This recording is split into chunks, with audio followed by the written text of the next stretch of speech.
54តែ54នេះអាចធ្វើគីឡូ51បាន57នេះអាចធ្វើគីឡូ54បាន thank you sir អរគុណបាទអ្នកទី2ប្រសិទ្ធប្រវែង8 ពងសាន់បល័យសមាជិកកីឡាដឹកនឹងទឹកទី1យើងបង្ហាត់នៅក្នុងក្លឹប BKK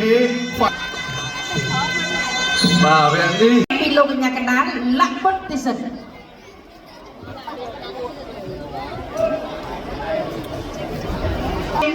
ប្រំព្រៀបប្រកួតគូមិត្តភាពអន្តរជាតិទី4តែជាគូទី1រ៉ាទស្សនាការប្រកួតបាត់គូទី4បាទដែលជាការប្រកួតគូប្រកួតអន្តរជាតិកង់ចេញមករៀប3ទឹកហើយចប់គូនេះហើយយើងឈានដល់ការប្រកួត5ទឹកគីឡូ57ហើយបាទកក្រាដល់ចូលលេខ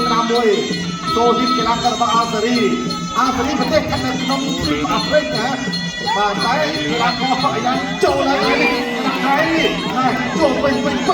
តាមមួយឆ្វេងមួយអាយ៉ាអាយ៉ាឲ្យយ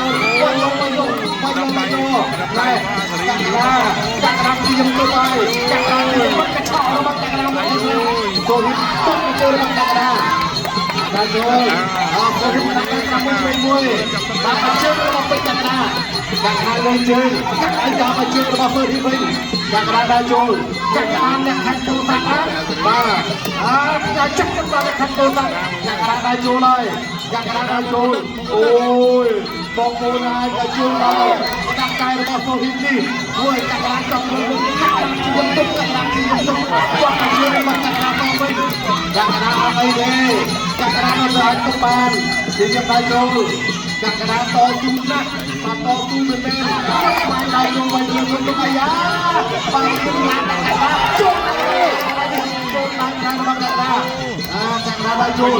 នេះថយវិញចូលនេះជាយ៉ាងវិញអត់ទុកជើងរបស់ទៅនេះខាងណា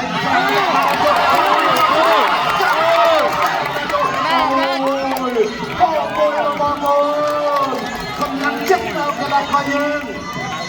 ដល់ចូលដល់នេះបញ្ចាក់រ៉ាន់គាត់ជឿក្រោមមួយវិញហើយចូលទៅខាងដាក់ទុកឲ្យវិញមកបាត់គាត់របស់បញ្ចាក់រ៉ាន់កំឡុងដាក់នេះទេកក្រានៅត្រង់ចូល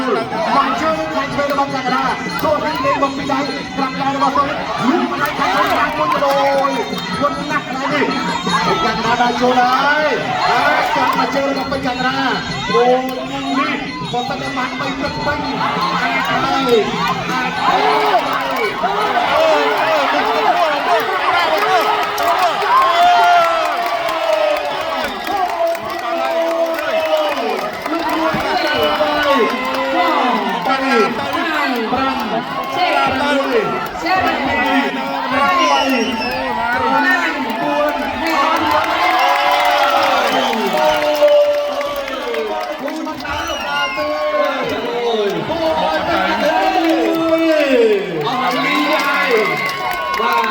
បងប្អូនណា